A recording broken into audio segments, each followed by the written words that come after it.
Keemy boy, that joint, that going crazy. I'm your host. You already know who it is. Keem on the track. I got OG Jack in here today. Yeah. For y'all who don't know, Charlotte legend, York legend. The starter of a lot of music around here. You know what I mean? I just want to bring this introduction the correct way. He the reason a lot of you niggas do music around here. He the reason a lot of you niggas started to do music around here. He the reason a lot of you niggas know how to make beats. He the reason a lot of you niggas started to make beats. He the reason a lot of you niggas spit bars. I'm talking about lyrics, nigga. Real rapping. And I'm just here to introduce my dog on this show today, you know what I mean? Man, the No Filter Podcast, man. OG Jack in the building. Man, Keem, man. Keem, man. I appreciate that, man. My guy is fire, and for my guy to tell you that, like, man, I don't even know how to come behind that right now. But what's up, everybody, man? It's OG Jack in the building, Kojak the Black Mac.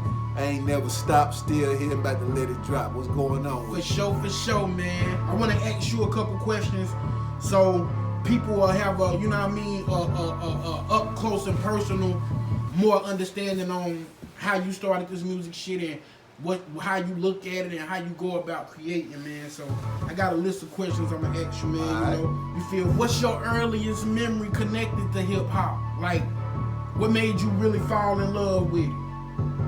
What you remember, like, that made you want to start doing music? When I was a little kid, Michael Jackson mesmerized me with that Thriller shit, man. That Thriller, it came out as like a little short movie, a video, and my mama took me over to her best friend, Karen Crawford's house. They had the video, I don't know if it was on video cassette or what, but that's where we went to watch it at, over on that street where Jefferson Primary at.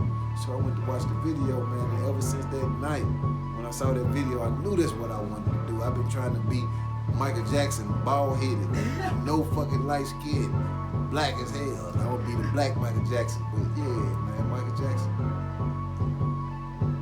So when did you realize that you really wanted to take it serious though? Like I'm all in on doing this music. I know Michael Jackson was your inspiration, but what made you say, like, you know what, I'm gonna do this? First time I started recording music, actually hearing my voice on the track, my partner Big Dust, Junior Burris, the bottom of the valley, York, South Carolina. VA? From across the street from my grandma's house, because y'all know, down in my grandma's house. And went across the street, he recorded me, man. It's like 1988, 89. And I knew then, this is what I wanted to do. He was making little mix CDs and chopping shit up with the vinyls, cutting records and shit, scratching, that's what they used to call it back then, scratching. And he could record that shit. I was like, man, let me rap on top of it. Yeah. And he was like, all right, I got a microphone. He turned the mic on and recorded while he was still scratching and doing his thing and me rapping. Yeah. And I messed around and took a Too Short song that nobody at the time didn't know, because ain't nobody know nothing about Too Short. Yeah. And I dropped the whole song and they thought it was mine, but it was Too Short. Yeah. But I was rocking that shit to a motherfucker like, hey, we done heard that shit, bro. What you doing? Like so how did your environment and your upbringing help you shape your sound? Oh man, I come from a family that goes to church a lot, and we still go to church a lot. So I would always hear music at church, hear music at home, hear music wherever I went, like riding the cars. So I always liked the beats and the rhythm, and it made me want to sing along to the songs. And I knew every damn song that came on the radio as a little kid. So basically, I guess just the environment of being around music all the time. And then my Uncle Donnie Mac, he was the youngest out of my grandma's kids, my mama's youngest brother. Uncle Donnie Mac, shout out. He always had music, man, and rap was the new thing back in the early 80s. I'm a late 70s baby, y'all. I grew up in the 80s and jumped off the porch in the 90s. I'm a late 70s baby, and I'm still here, fresh with it. But Uncle Donnie Mac had that rap music, and that intrigued me. I tore up a couple of his record players because I thought all record players could scratch. So what does your creative process look like when you starting to do a track? Oh man, a lot of times the music has to talk to me first. Like I hear a beat, sometimes I hear it in my head, or I hear a a chant or a hook or something in my mind, and from there it just begins to build itself, and I have to hum it out. Sometimes I might say a whole 16 to 32 bars, nothing but me mumbling. And I'm not doing mumble rap, but I mean, like, this is part of my creation. Yeah, just creating the melody or whatnot. And then once I come up with the rhythm, I can feel in the words, because the words ain't nothing but my story. The story's already inside me. I ain't got to try to make it up or nothing. I just tell it. And God gave us the gift to be able to rhyme it and, you know, just be cunning with the ability to think about what you're about to say. But so with that being said, do you write your lyrics first, find a beat, or does it just happen in different ways for different songs? Yep, different songs. And there's no method to the madness, man. Sometimes I create the hook first and then write the verses.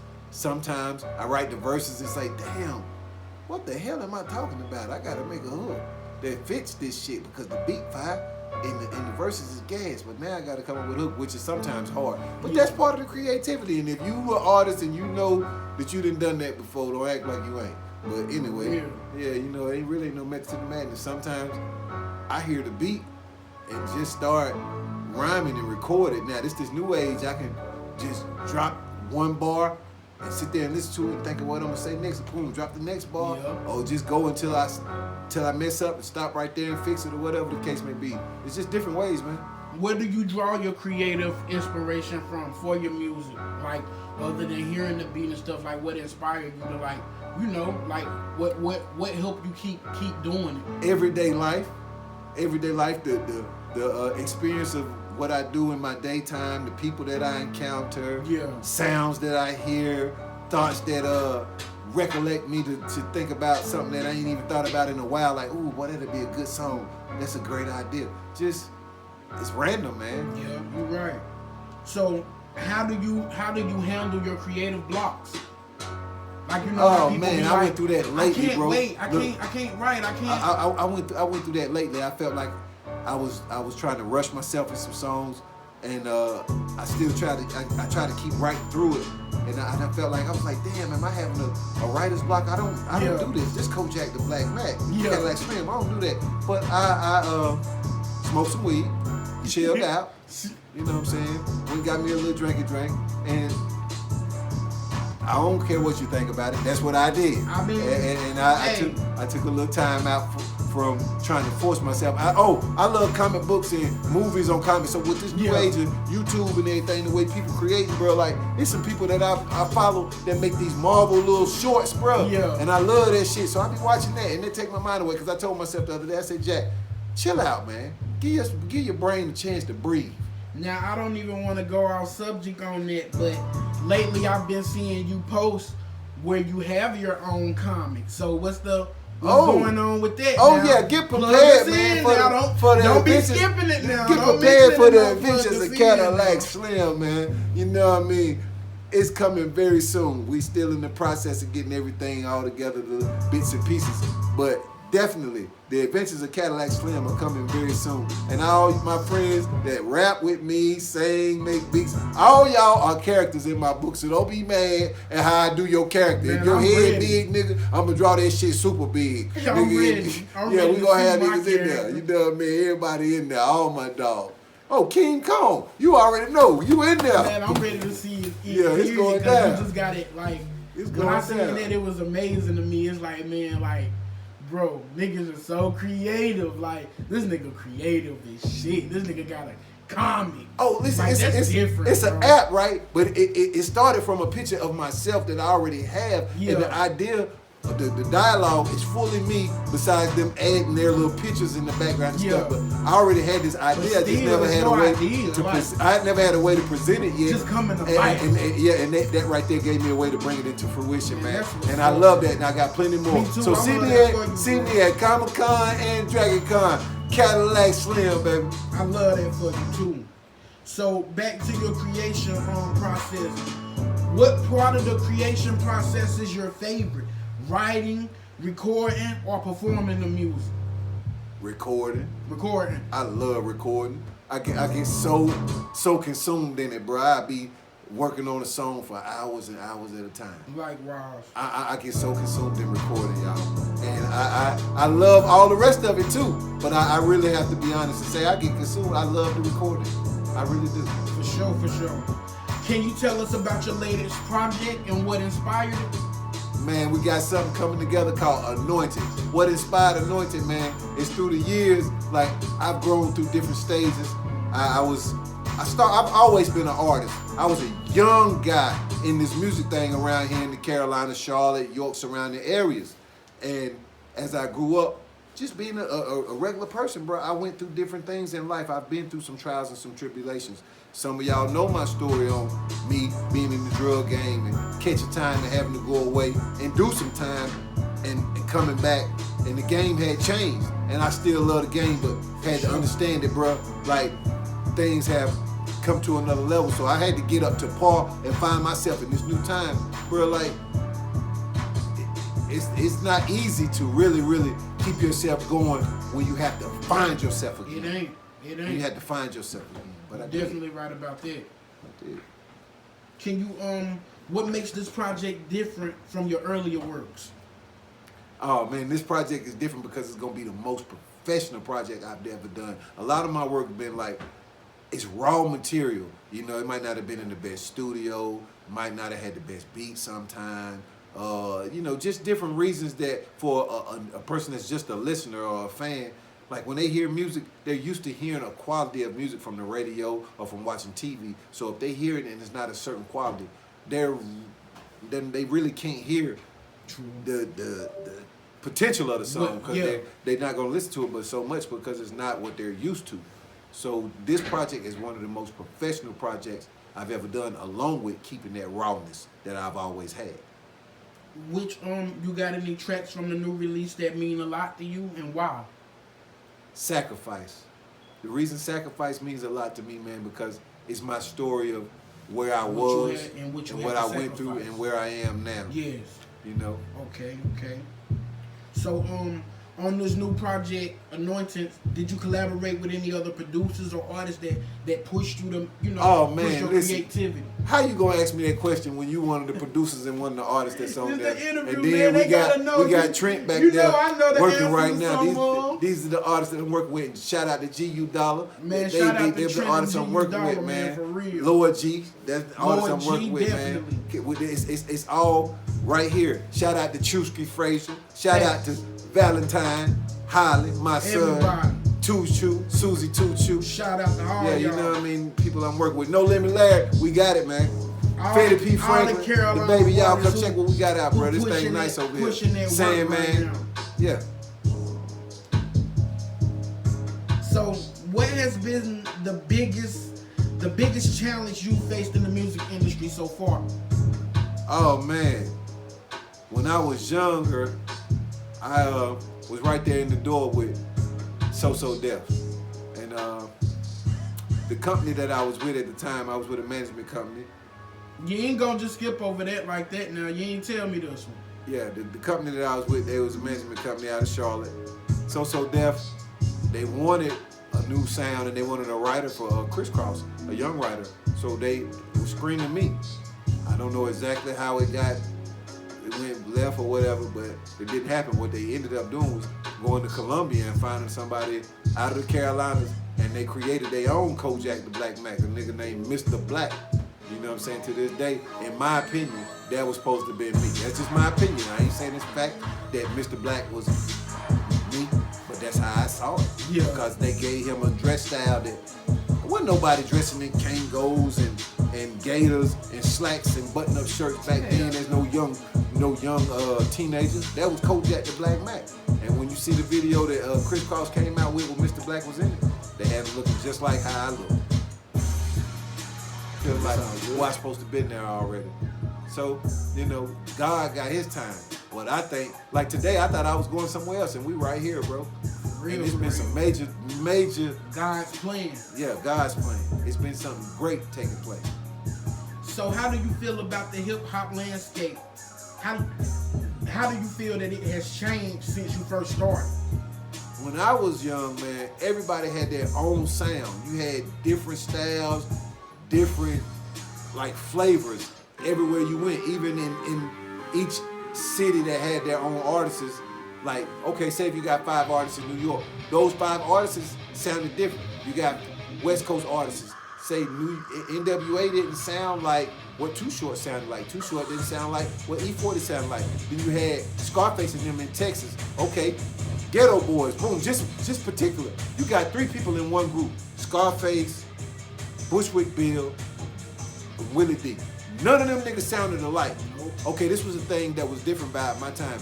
Everybody had their own sound. The females had their own sound. MC Lyte didn't sound like Queen Latifah. Then we come up to another age, the Brat didn't sound like Left Eye. Yeah. You know what I'm saying? Just people had their own sound. Now it seems like it's more popular to have a sound that is more trendy. That's one of the things that I see that's different. Yeah. It's not as popular to have your own sound, but the ones who do set the trend, you're gonna always be in place because you're the one that set the sound. I hear Future fingerprint on everything. Everything. I hear Future on every fucking thing. You do. You know what business or career decisions taught you the biggest lessons? What business? Yep. What business or career decisions taught you the biggest lessons you can learn? Oh man. Listen, the street game, I ain't gonna lie. Even though I went and done time, what I learned in the street game was people skills. I had to deal with different people, whether it was going to see somebody that was spending some money or me going to spend some money. I had to have money skills. I had to learn how to budget money. Because in order for me to get from one pack to the next pack or one level to the next level, I had to understand how to budget my money, to invest my money, reinvest my money, and where to go to get some more money. And when I wanted to expand, I had to have people skills to learn how to network and meet the right type of people. So being in the street now, I use that same mentality to push my music. But the thing is, when I was doing that shit in the street, I was only trying to get money to do music. I wasn't one of the niggas that was doing it so they could just go get a new car, I had a fresh jewelry. I had that kind of money to do these type of things, y'all, but I invested in studio. I invested in my niggas, and we done music, and we traveled, we hit the road, we had the clothes to do our shows, we paid DJ to play our songs, we doing that type of shit. So when I caught my time and I crashed and motherfuckers just left me hanging, not everybody, but some people just left me hanging. You know, I understood, Jack, bro, I gotta make a different move. I gotta do it different. And I can't be mad at nobody, and I don't hold no grudges on nobody. It just made me grow up. So, how important is independence versus signing to a label for you? Oh man, independence. If you have your independence and you making money, why you gonna sign to a label? Because they just want to make money off you. You already making money off yourself. The independence is just exactly what it says. You got the will to do whatever you want to do, when you want to do it, how you want to do it. That's why I love when certain people make posts. You know what I mean? Like, can't nobody stop them from doing what the fuck they gonna do, how they do. You know what I mean? And that shit be making me feel good because I'm gonna turn up the same way because I don't really feed into what the next motherfucker think. You know what I mean? If you like it, if you like it, I'm so grateful and I'm humble. If you don't like it don't bother me. Cause you ain't the only person in the world. There's so many more people than you. That's how we think. That's how I feel. What message do you hope listeners take from your music? That there's always room to grow. Facts. Always room to grow. Better yourself. How do you keep it authentic as an artist? Listening to music that's from around where I am and listening to my music more so than listening to what the world is doing and trying to imitate what the world is doing. I'd rather hear something be inspired by Keem or hear something be inspired by Trent or hear something be inspired by Luckbone. You know what I'm saying? Like, damn boy, my nigga did that shit and it make me want to go in the lab. So like that, you know what I mean? Listening to our music, bro. I've been a fan of our music since I was a young cat, cause I've been doing this shit since I was young. So niggas that I knew that made music, shout out to my cousin Mr. Devion, shout out to my cousin Kelton Lard, cats that I knew that made music, shout out to Bass, cats that I knew that made music, Chad Lee, Fat Daddy, Lower Level, Blunt Squad, Blunt Society, damn, real pioneers in the music around that's here. the fruit. You know what I mean? It goes on. The loop goes y'all on and who on. don't know, those are real pioneers around here. Yeah, like, it goes on and on. He mentioned them, but he a pioneer too. Man, a lot of these people brought music. We gonna have to do an interview just on that alone, bro. Like, it's so much history that I can tell y'all that ain't been told yet, and I would like to pull certain people in because y'all can tell even better. Mike Crow, you know what I mean? Like, it's a lot of things that's not being told about, and it's history, North and South Carolina, hip hop that's been here. So we'll get around to it. Is there a misconception about you or your music that you like to clear up? Yeah, man, one misconception that I want to clear up is that,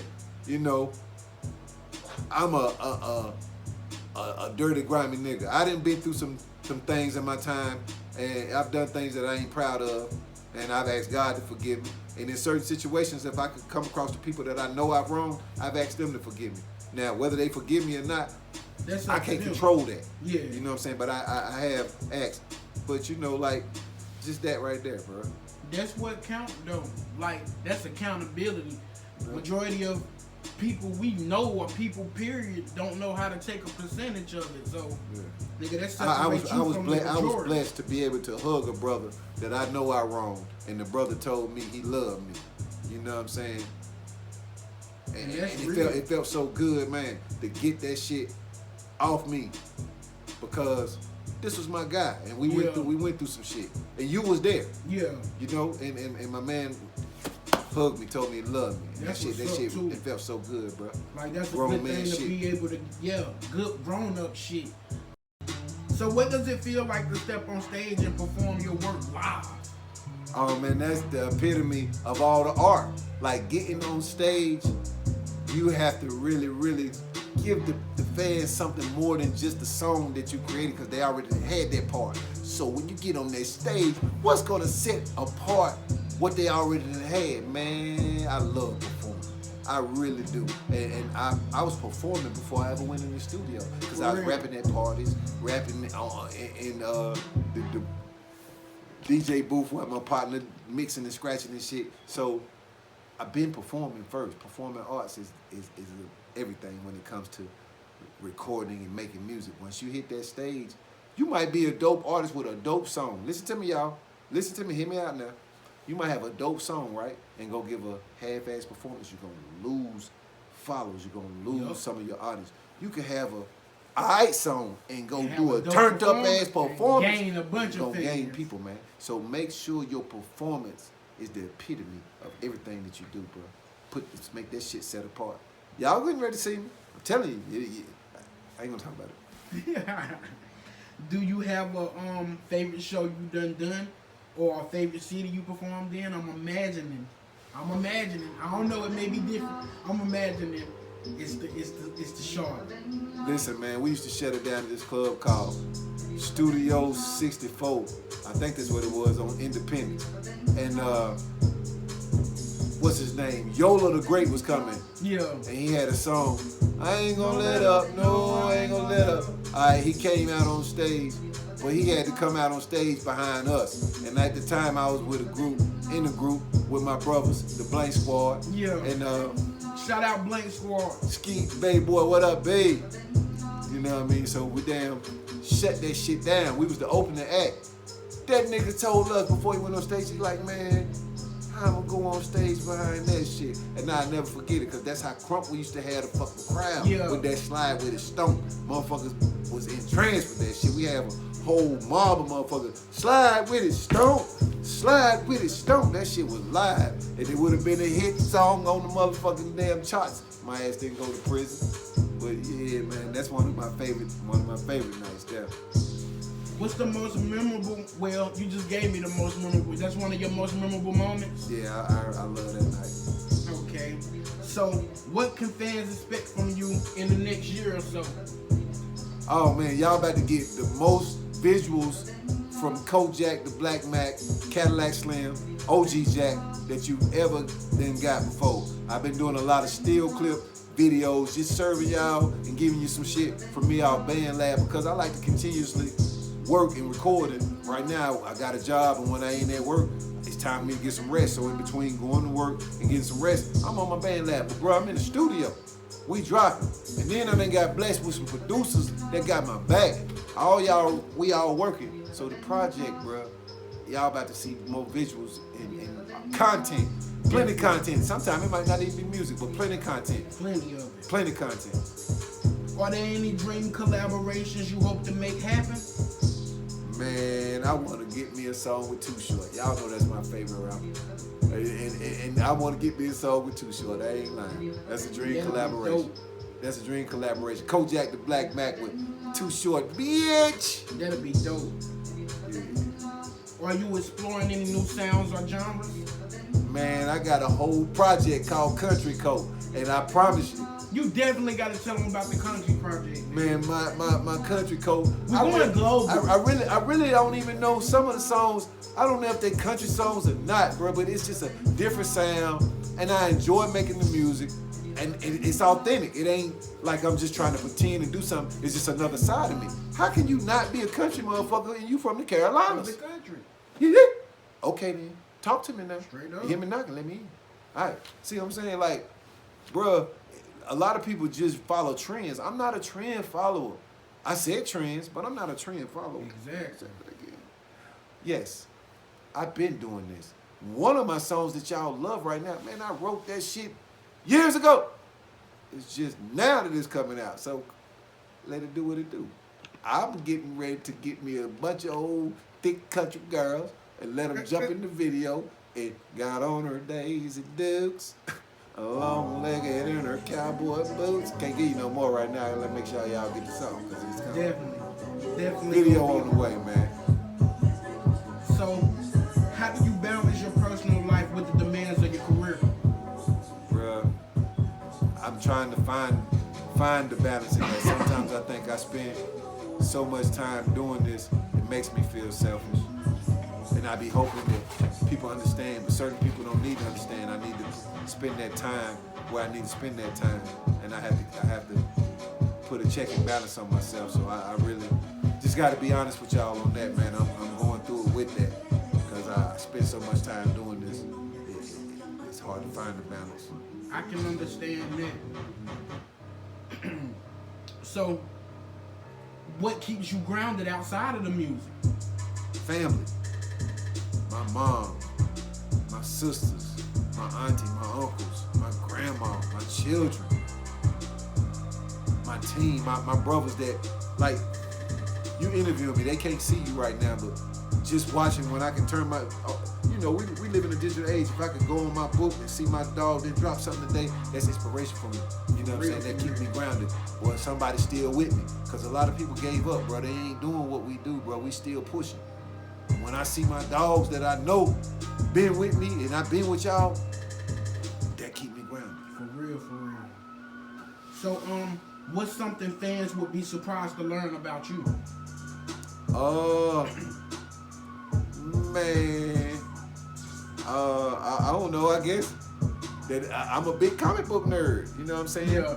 I'm a big comic book person. I love wrestling. WWE came a couple weeks ago, and I slipped. I forgot it was coming, and I didn't get my tickets, man. And I was so heartbroken. So if anybody got some WWE events coming up, and you want to let me come with you, hey, I go. Let's go. What advice would you give young artists trying to break into the game today? Be yourself. You know what I'm saying? Stay as much yourself as possible.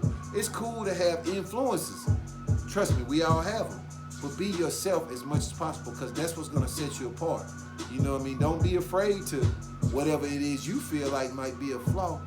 Utilize that in your music. Or don't be afraid to take something that other people not doing and push it on the forefront because you could be the one to change everything. So just be yourself. What's one message you want fans to take away from this interview? That I ain't gonna never stop doing music. I love music. I love the people that do music. And I'm gonna continuously and figuratively do what I do. Yeah. Okay then. Already. If you could describe this phase of your career in one word, what would it be?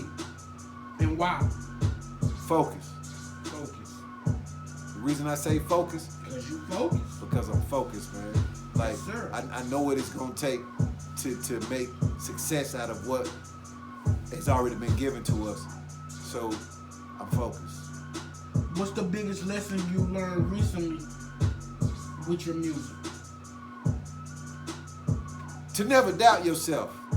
Don't doubt yourself in no type of way. Do not doubt yourself in any type of way. Do not give any foot or room in your mind. Don't give that no vacancy at all in your mind. Don't doubt yourself at all. So, if someone was discovering your music for the first time listening to OG Jack, the first time, which song would you get them to listen to and why? That's a great question. Let me ponder on that just a second or two. Okay. Because before I answer that, I don't want to just say anything, man. What you want your legacy to be in the music game? I guess I would have to go back to the song I spoke about earlier, man. Sacrifice. Sacrifice. I would have to say Sacrifice. That would be the one song I feel like represents me as a whole, because it speaks of me as a person. It speaks of me as an artist. It speaks of me as a father. You know, that song carries a lot. Another thing, for all the artists around here, all of them, because you know how me and you do, who should we be paying attention to next in your circle or in your city or in this area? Oh man, I shout out. I love that question. It's a lot. But let me just say the ones that come to my heart and my mind right now, because this is just my opinion. It don't mean I'm right or nothing, but this is the people that, bruh, if I had to place a bet and y'all wanted some of my money, then this is the bet I would place. I'm going with a Trusky Frazier. Oh yeah, all day long. I'm going with a Cash Kyler all day long. I'm going with a King Kong. I'm going with a Trent. Oh yeah, all day long. Believe that there. Oh, I never played. Yeah, trust and believe. Man, For sure. these are the people that I know. I see the work, I hear the music, people that I trust and believe in. Oh, listen, I just started listening to Trusky's partner, Ease the Rapper. Ease is nice too. Like, it's some people in our city. Oh, man, Black Bart. Chezzy Boy got some music. Listen, Shout he out got to music Chezzy. that he not even letting people hear. Not even letting them He ain't let them hear. because he feel like it's different. He ain't let them hear, but I already he know. let me hear, because I've been in the crib and he let me hear. Chezzy got some stuff on that. I already know he do. Oh, yeah. We coming. So where can listeners follow you and stay updated on everything you're doing right now? Man, you can catch me on YouTube at OG Jack, and I post stuff on Facebook and Instagram daily. You know what I mean, on my stories. I'm in the process about to release a whole project. I'm gonna print it up on CD, and I'm gonna have flash drives for those that don't got CD players or don't want to get a CD player. Have it go, you're gonna be able to get the music directly from me or directly from the team. We're gonna have it for you, bro. So just stay prepared, stay tuned in, and I appreciate all y'all, man. And before we leave, I just want to pray for y'all, man. Father God, we thank you and we give you all the praise for this moment and this time and this platform and the gifts and the abilities that you've given all of us, Lord. We praise you for the good times. Yes. We praise you through the struggle, Father God. We praise you in the storm, and we praise you in the sunshine, Lord, because I know that it's you that's keeping us on this path. And we just all right now want to give you all the honor and the glory. In the mighty name we pray. Amen. Amen. Jesus.